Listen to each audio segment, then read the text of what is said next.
ಅಕ್ರಮವಾಗಿ ಮಗು ದತ್ತು ಪಡೆದ ಆರೋಪದಲ್ಲಿ reel star Bigg Boss OTT ಸ್ಪರ್ಧಿ ಸೋನು ಗೌಡ ಸಂಕಷ್ಟಕ್ಕೆ ಸಿಲುಕಿರುವುದು ಗೊತ್ತೇ ಇದೆ. ಸೋನು ಗೌಡ ಸದ್ಯ ಪರಪ್ಪನ ಅಗ್ರಹಾರ ಜೈಲಲ್ಲಿದ್ದಾರೆ. ಮುಂದೆ ಈ ಕೇಸ್ ಯಾವ ತಿರುವು ಪಡೆದುಕೊಳ್ಳುತ್ತೆ? ಸೋನುಗೆ ಜೈಲು ವಾಸ ಕಂಟಿನ್ಯೂ ಆಗುತ್ತಾ ಅಥವಾ ಬೇಲ್ ಸಿಗುತ್ತಾ? ಹೀಗೆ ಹಲವು ಪ್ರಶ್ನೆ ಹಾಗೂ ಕುತೂಹಲ ಇದ್ದೇ ಇದೆ. ಇದೆಲ್ಲದರ ಮಧ್ಯೆ ಸೋನು ಕೇಸ್ನಲ್ಲಿ ಮತ್ತೊಂದು ವಿಚಾರ ಹೊರಬಿದ್ದಿದೆ. ಮಗು ಜೊತೆ ರೀಲ್ಸ್ ಮಾಡಿ ಫಜೀತಿಗೆ ಸಿಲುಕಿರುವ ಸೋನು ಗೌಡ ಅವರ ಮೇಲೆ ಮಕ್ಕಳ ಕಲ್ಯಾಣ ಸಮಿತಿಯ ಅಧಿಕಾರಿಗಳು ದೂರು ದಾಖಲಿಸಿದ್ರು. ಬ್ಯಾಡರಹಳ್ಳಿ ಪೊಲೀಸರು ಈ ಸಂಬಂಧ ಕೇಸ್ ಹಾಕಿ ಸೋನು ಗೌಡಳನ್ನ ಬಂಧಿಸಿದ್ರು. ಕಳೆದ ವಾರ 4 ದಿನದ ವಿಚಾರಣೆ ಎದುರಿಸಿದ ಸೋನು ಗೌಡಗೆ ಕೋರ್ಟ್ 14 ದಿನಗಳ ನ್ಯಾಯಾಂಗ ಬಂಧನ ವಿಧಿಸಿತ್ತು. ನಾಳೆ ಸೋನು ಭವಿಷ್ಯಕ್ಕೆ ತಿರುವು ಸಿಗಲಿದೆ.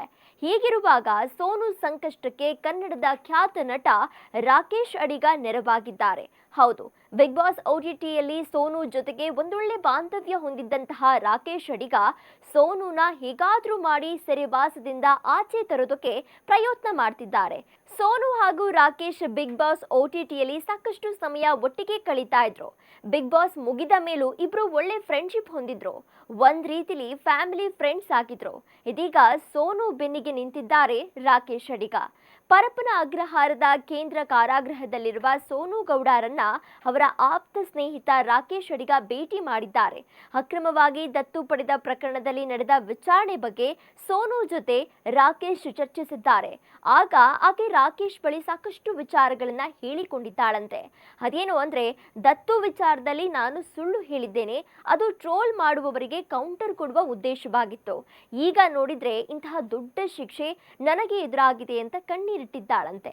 ನ್ಯೂಸ್ ಫಸ್ಟ್ ನಡೆಸಿದ ಎಕ್ಸ್ಕ್ಲೂಸಿವ್ ಸಂದರ್ಶನದಲ್ಲಿ ನಟ ರಾಕೇಶ್ ಅಡಿಗ ಸೋನು ಗೌಡ ಪ್ರಕರಣದ ಬಗ್ಗೆ ಮಾಹಿತಿಯನ್ನ ಹಂಚಿಕೊಂಡಿದ್ದಾರೆ. ಈ ಕೇಸ್ಗೆ ಆಕೆಗೆ ಈ ಬಗ್ಗೆ ವಾರ್ನ್ ಮಾಡಿ ಈ ಕೇಸ್ನ ಗಂಭೀರತೆ ತಿಳಿಸಿ ಬಿಡಬಹುದಿತ್ತು. ಈ ಪ್ರಕರಣದಲ್ಲಿ ದತ್ತು ಪ್ರಕ್ರಿಯೆ ಕಾನೂನಿನ ಪ್ರಕಾರ ನಡೆದೇ ಇಲ್ಲ. ಹಾಗಾದ್ರೆ ಇಲ್ಲಿ ದತ್ತು ತಗೊಂಡೇ ಇಲ್ಲ ಅಂತ ಅರ್ಥ. ಹಾಗಾಗಿ ಈ ಪ್ರಕರಣದಲ್ಲಿ ಸೋನು ಆರೋಪಿಯಾಗಲ್ಲ. ಈ ಕೇಸ್ನಲ್ಲಿ ಎಲ್ಲರ ಕಾರ್ಯವೈಖರಿ ಗೊತ್ತಿದೆ. CWC ಅಧಿಕಾರಿಗಳ ನಡೆ ಏನು ಅಂತ ಗೊತ್ತಿದೆ. ಸೋನು ವಿರುದ್ಧ ಕೆಲಸ ಆಗ್ತಿರಬಹುದು. ಯಾಕಂದ್ರೆ ಈ ಕೇಸ್ನಲ್ಲಿ ಸಮಾನತೆ ಕಾಣ್ತಾ ಇಲ್ಲ ಅಂತ ರಾಕೇಶ್ ಆರೋಪ ಮಾಡಿದ್ದಾರೆ. ಇನ್ನು ಮುಂದುವರೆದು ಮಾತನಾಡಿದ್ದು, ಮಗುವಿನ ಪೋಷಕರಿಂದ ಹೈಕೋರ್ಟ್ನಲ್ಲಿ FIR ರದ್ದು ಕೋರಿ ಅರ್ಜಿ ಹಾಕಲಾಗಿದೆ. ಸೆಷನ್ಸ್ ಕೋರ್ಟ್ನಲ್ಲಿ ಜಾಮೀನು ಅರ್ಜಿ ವಿಚಾರಣೆ ಆಗ್ತಾ ಇದೆ. ನಾಳೆ ಜಾಮೀನು ಸಿಗುವ ನಿರೀಕ್ಷೆ ಇದೆ ಅಂತ ರಾಕೇಶ್ ನ್ಯೂಸ್ ಫಸ್ಟ್ ನ ಎಕ್ಸ್ಕ್ಲೂಸಿವ್ ಸಂದರ್ಶನದಲ್ಲಿ ಹೇಳಿದ್ದಾರೆ. ಒಟ್ನಲ್ಲಿ ಸ್ನೇಹಿತನಾಗಿ ಹೇಳ್ತಿದ್ದೇನೆ, ಇದರಲ್ಲಿ ಸೋನು ತಪ್ಪಿಲ್ಲ ಅಂತಿದ್ದಾರೆ ರಾಕೇಶ್ ಅಡಿಗ. ಒಂದು ಕಡೆ ಮಗು ಪೋಷಕರು ಹೈಕೋರ್ಟ್ನಲ್ಲಿ ಸೋನು ವಿರುದ್ಧ ದಾಖಲಾಗಿರುವ FIR ರದ್ದು ಕೋರಿ ಅರ್ಜಿ ಸಲ್ಲಿಸಿದ್ದಾರಂತೆ.